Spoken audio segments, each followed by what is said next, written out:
ओम विश्वानि देवस्तवितर्दुरितानि परासुव यद्भद्रं तन्नासु।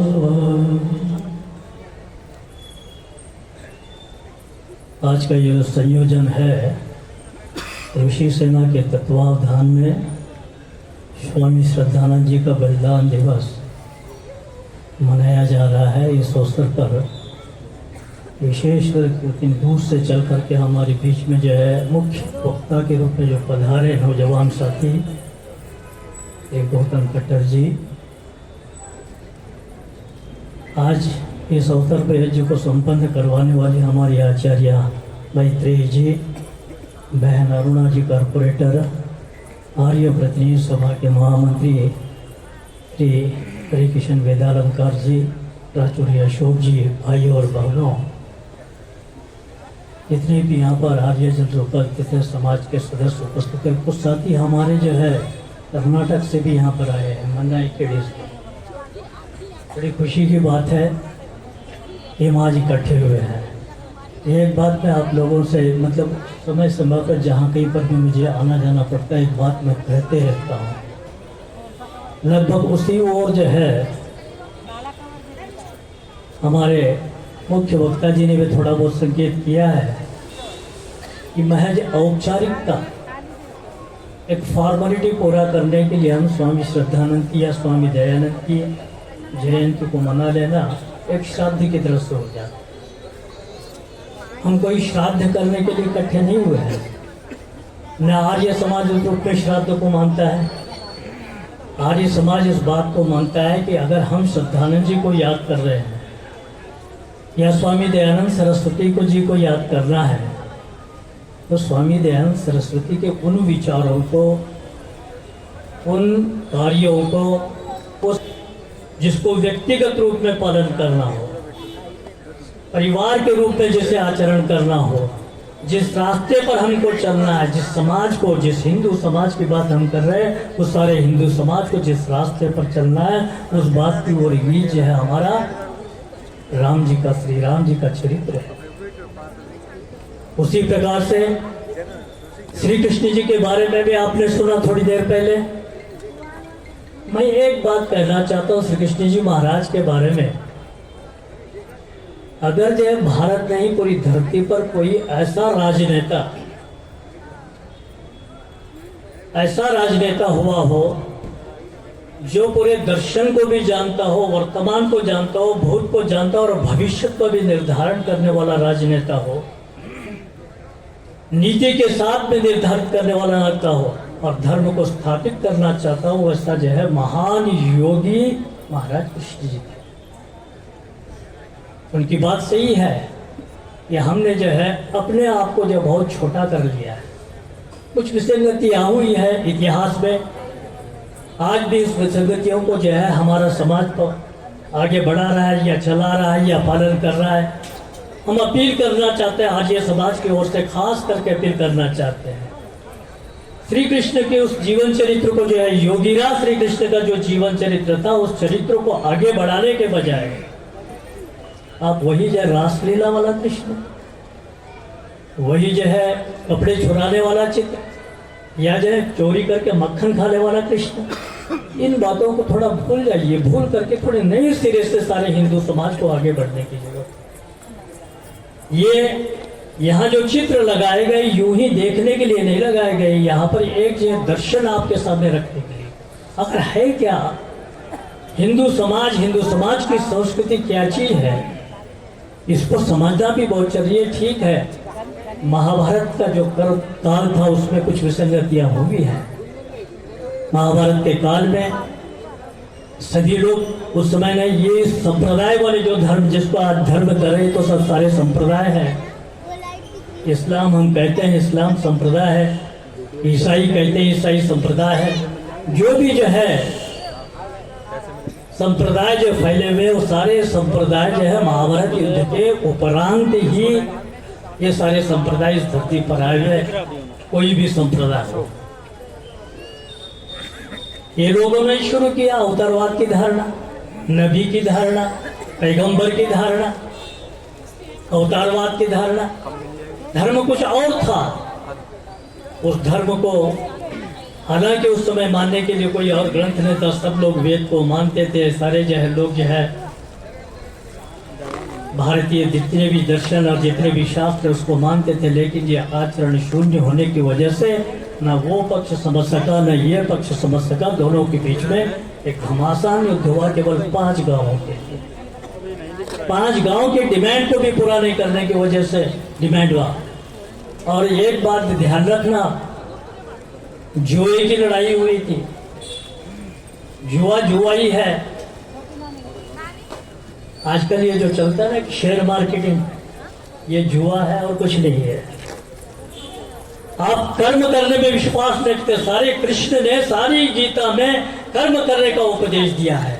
जैसा कर्म करोगे वैसा आप पाओगे। आप जो है आपका बीज बोओगे तो आम पाओगे, अच्छा बीज बोओगे तो अच्छा धान आएगा, खराब बीज बोओगे तो खराब धान आएगा। जैसा बीज आप बोओगे वैसे फल आपको काटने पड़ते हैं। तो वही कुछ हुआ। उस समय जो है द्रौपदी को दांव पर लगा दिया, राज्य तो खो दिया था, द्रौपदी को दांव पर लगा दिया। ये कौन सा धर्म था? तो ऐसी कई विसंगतियां हमारे जो समाज में आई, उसको आज भी पकड़ करके हम जो चल रहे हैं इसको छोड़ना पड़ेगा। इसको छोड़े बिना हिंदू समाज को जो है पूरी तरह से मजबूत इकट्ठा करके खड़ा नहीं कर सकते। इसीलिए उन्होंने एक बात कही आखिरी में कि आपको वेद पढ़ाना पड़ेगा, गीता को पढ़ाने का उपदेश देना पड़ेगा, रामायण को पढ़ाना पड़ेगा, रामायण में जो सही बात है उसको सिखाना पड़ेगा। तो आज हम बहुत ही एक जो है टर्निंग पॉइंट पर खड़े हुए हैं। स्वामी श्रद्धानंद जी महाराज के जीवन चरित्र की कई बातें आई। वो बात जो है हमारे महामंत्री जी ने भी कही, आदरणीय खट्टर जी ने भी कही। स्वामी श्रद्धानंद जी इतने त्यागी थे कि जब अंतिम समय में अपना जो भी जहाँ प्रेस था, बंगला था, जो निजी घर था, बच्चों के नाम के लिए केवल मात्र वो रखा हुआ था बचा करके। लेकिन जब वो बात आई कि ये बहुत स्वार्थी हैं, ये अपने लिए कुछ कर रहे हैं, ये अपने बच्चों के लिए कुछ कर रहे हैं, तो उन्होंने ठान लिया कि नहीं, अब मुझे संन्यास भी लेना है। तो ये बच्चों को एक बार पूछ लेता हूँ, लेना चाहे तो ले, न लेना चाहे तो युग में गुरुकुल के लिए दान कर दूंगा। सवेरे सवेरे 4 बजे उठा करके हरिश्चंद्र को और जो इंद्र विद्या वाचस्पति को, दोनों को बुला करके, दोनों छोटे ही थे, उनके सामने प्रस्ताव रखा, देखो बेटा मैं तो अब संन्यास लेना चाह रहा हूँ, गुरुकुल के मैंने जितना करना था कर लिया, आगे आगे जो मैं सब कुछ त्याग करके जो है जो कुछ गुरुकुल को दिया, गुरुकुल के लिए किया, सब कुछ गुरुकुल के लिए किया। आगे ये चीज बची हुई, अगर आपको चाहते हैं तो दोनों एक एक चीज ले लो, चुनाव कर लो, इसका सिलेक्शन कर लो। उन्होंने कहा जब आप फैसला आपने तो नहीं किया होगा, लेकिन फिर भी हम ये पूछना चाहते हैं आपसे पिताजी, आपको जब सब कुछ दे दिया है तो इसके लिए आप हमसे क्यों पूछ रहे हैं? आप निर्णय ले सकते हैं, आप जो निर्णय करेंगे उस निर्णय पर हम सहमत हैं। आप सब कुछ दे दिया है तो यह भी दे दो, समर्पण कर दो इसको भी। तो ये था समर्पण, उस समर्पण की वजह से गुरुकुल हुआ था। उस महात्मा स्वामी श्रद्धानंद जी के जो है चरण यहाँ पर हैदराबाद में भी पड़े थे। यहाँ पर भी गुरुकुल कांगड़ी की स्थापना के लिए चंदा वसूल करके दिया गया था। मुझे पक्का याद नहीं है, कहीं लिखा हुआ भी ऐसा मुझे कहीं मिला नहीं है, लेकिन ऐसा समझ है मेरी, ऐसी समझ के यहाँ से लगभग 4-5 आते, उन दिनों के 4-5 हजार रुपये आज 4-5 करोड़ के बराबर होते, 4-5 करोड़ से भी ज्यादा हो जाते हैं, लगभग 100 साल से ऊपर वाली बात है। तो इतना रुपया यहाँ जो कुछ हो सकता था इकट्ठा करके दिया। एक बात आप भी याद रखिए, आप भुक्तभोगी हैं, हैदराबादी हैं, वो भी पुराने हैदराबाद के शहर के लोग हैं। उन्होंने ठीक कहा है कि यहाँ पर हैदराबाद में जो मेजॉरिटी जनता 88% हिंदू यहाँ पर रहती थी, इस 88% जनता की रक्षा करने के लिए आर्य समाज खड़ा हुआ था। कई लोग थे, मैं किसी के ऊपर दोष नहीं देता, कई लोग थे समाज में, 88% तो जनता थी यहाँ पर, लेकिन किसी ने हिम्मत नहीं की हिंदुओं की रक्षा के लिए यहाँ पर हैदराबाद में किसी ने हिम्मत करके, ढाल बन करके, तलवार बन करके सामने खड़ी नहीं हुए। आर्य समाज खड़ा हुआ। बलिदानों की परंपरा है। ये हमारे जो मन्नाई खेड़ी के लोग हैं, इनके बाजू में हुमनाबाद, वहां से बलिदान हुआ। आगे और बलिदान है वहां से, जो कर्नाटक क्षेत्र से कई लोगों के बलिदान हुए उस समय। हैदराबाद से बलिदान हुए, कर्नाटक क्षेत्र से बलिदान हुए, मराठवाड़ा क्षेत्र से बलिदान हुए। मैं इस बात से जो सहमत हूं उनसे कि इतना बलिदानों के बावजूद में भी आज हमारा इतिहास जो है जानकारी तक के लिए 4 लाइन पढ़ाया नहीं जाता। इस बात से मैं सहमत हूं। ये कौन सी सरकारें हैं? ये कौन सी सरकारें हैं? स्वामी श्रद्धानंद जी का बलिदान हो गया, शहीद हो गए। आर्य समाज के संस्थापक महान आत्मा स्वामी दयानंद सरस्वती तिल तिल करके जो अपने जीवन का एक एक खून जो है इस वेद धर्म प्रचार के लिए, वैदिक की मान्यताओं के लिए, भारतीय संस्कृति के लिए लगाया। उनका आज जो है उस पार्लियामेंट में, उस संसद के हाल में उनका जो है चित्र क्यों नहीं है? कई ऐसे घरों के चित्र लग सकते हैं, थोड़ा बहुत किसी ने यूं किया हो, लेकिन जिसने सब कुछ लुटा दिया, इस पूरी संस्कृति को खड़ा करने के लिए जो काम किया, उनका चित्र आज भी पार्लियामेंट में नहीं है। इस श्रद्धानंद जी का पार्लियामेंट में चित्र होना चाहिए था। आपको याद दिलाना चाहता हूं केवल इतिहास के उन घटनाओं को, बातों को। स्वामी दयानंद श्रद्धानंद जी के 2 पक्ष थे। एक जहां संस्कृति की रक्षा के लिए, संस्कृत की रक्षा के लिए, संस्कृति की रक्षा के लिए, सभ्यता के लिए गुरुकुल शिक्षा पद्धति का उन्होंने प्रारंभ किया। वहीं पर राजनीतिक क्षेत्र में, सामाजिक क्षेत्र में अपनी पूरी पहल की उन्होंने, जबरदस्त पहल की। यही रौलेट एक्ट जो 1919 में ब्रिटिश सरकार ने लाई थी, उस रौलेट एक्ट के, रौलेट एक्ट होता क्या है? आपके ऊपर बिना किसी प्रकार का मुकदमा चलाए जब चाहे तब जो है आपको बंद किया जा सकता है, ठोसो जेल में। उनकी मर्जी की बात थी ब्रिटिश सरकार, जब चाहे ठोस देते थे जेल में। उस एक्ट का विरोध, रौलेट एक्ट का विरोध करने के लिए जब सत्याग्रह देश भर में करने का आह्वान हुआ, तो उस समय स्वामी श्रद्धानंद ने दिल्ली की उस चांदनी चौक में जो है हजारों लोगों का नेतृत्व करते हुए जाकर के वहां पर छाती खोल करके खड़े हो, ये बंदूक चलेगी तो मेरी छाती पर चलेगी, ये बंदूक चलेगी तो मेरी छाती पर चलेगी।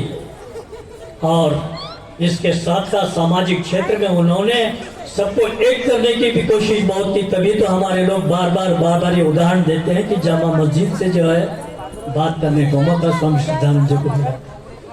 ठीक है, ये बड़ी गौरव की बात है, बड़ी गौरव की बात है।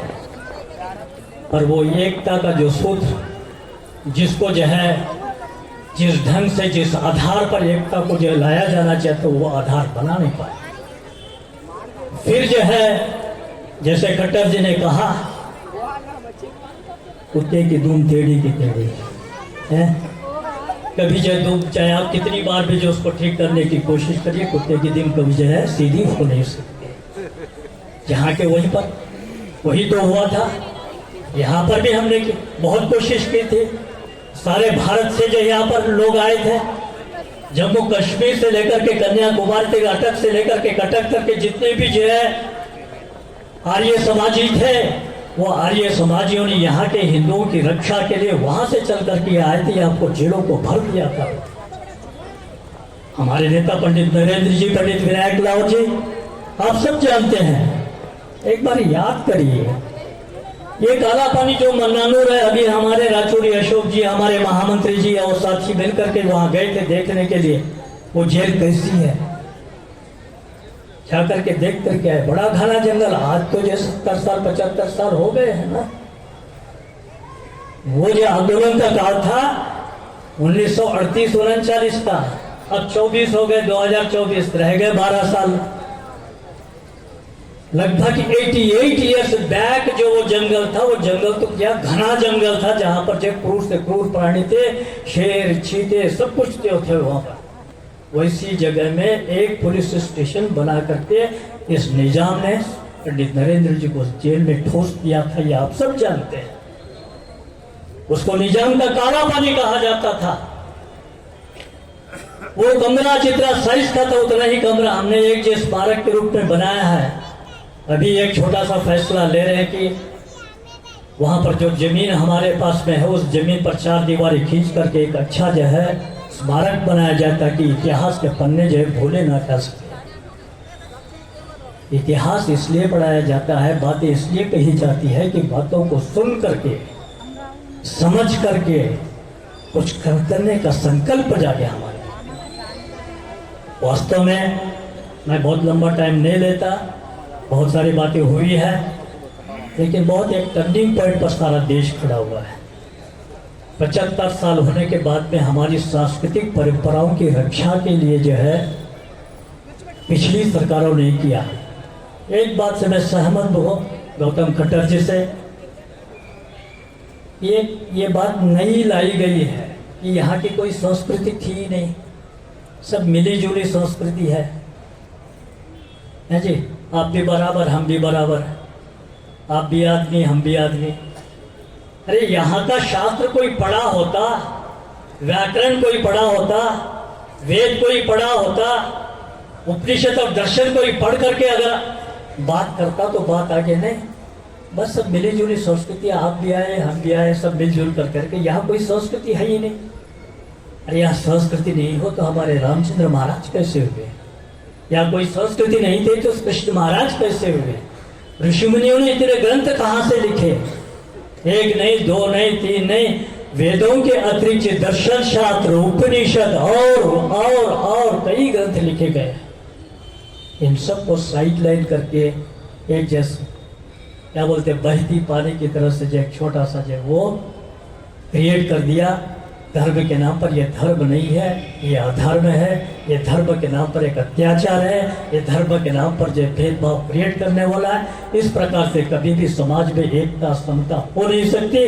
और इसके लिए अगर प्रयत्न करना पड़े तो केवल जो है हिंदू समाज कर सकता है, लेकिन हिंदू समाज अपने आप को मजबूत करते हुए करना पड़ेगा उसको। इसके अतिरिक्त उसके पास कोई दूसरा मार्ग नहीं है। कुछ घटनाएं हो रही, आप देख रहे हैं। मैं टर्निंग पॉइंट क्यों बोल रहा हूँ? बांग्लादेश में घटनाएं हो रही है, बांग्लादेश में घटनाएं हो रही है। रोज कुछ न कुछ मंदिर तोड़े जा रहे हैं। यहाँ पर भी तो मंदिर ही तोड़े जा रहे थे हमारे पास में। हैदराबाद में भी मंदिर ही तो तोड़े जा रहे थे, या घंटा बजाने के लिए मना कर रहे थे, या जुलूस निकालने के लिए मना कर रहे थे।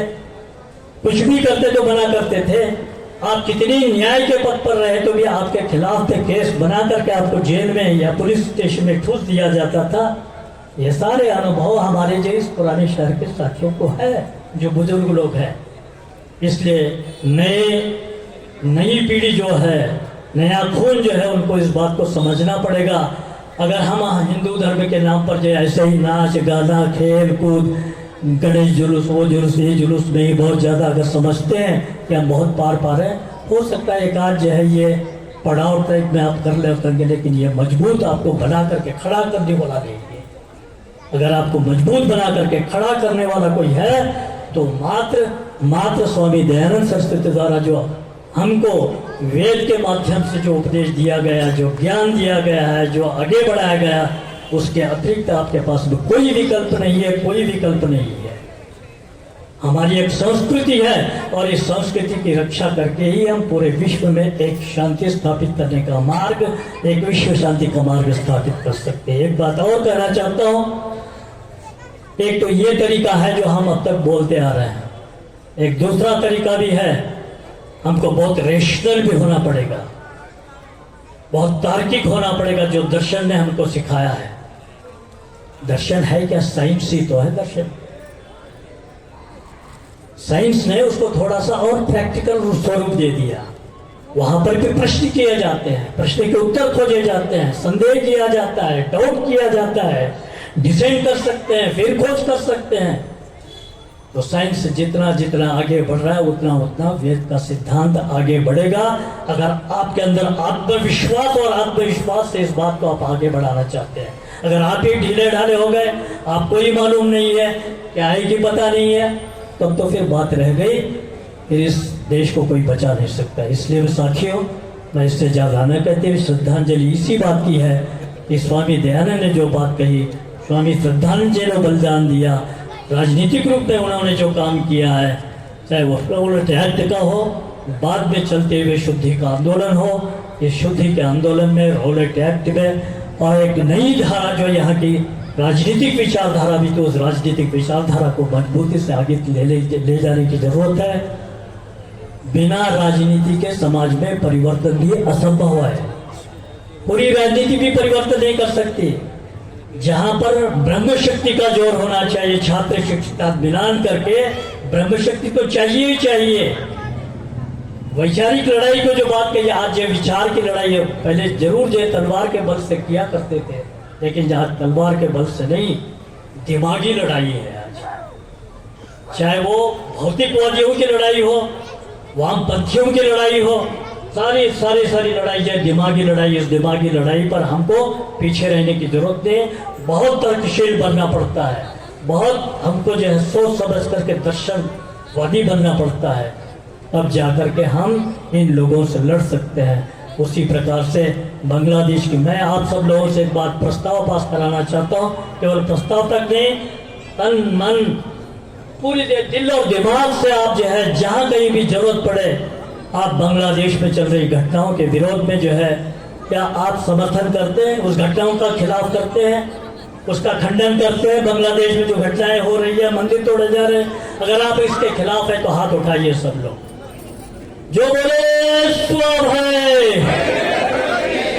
भारत माता की, भारत माता की, भारत माता की। धन्यवाद। टाइम हो गया, मैं ज्यादा टाइम लेना नहीं चाहता। आप सब लोगों को एक बार आभार व्यक्त करते। बहुत बहुत धन्यवाद श्री विठ्ठलराव आर्य जी का। इका अंतिम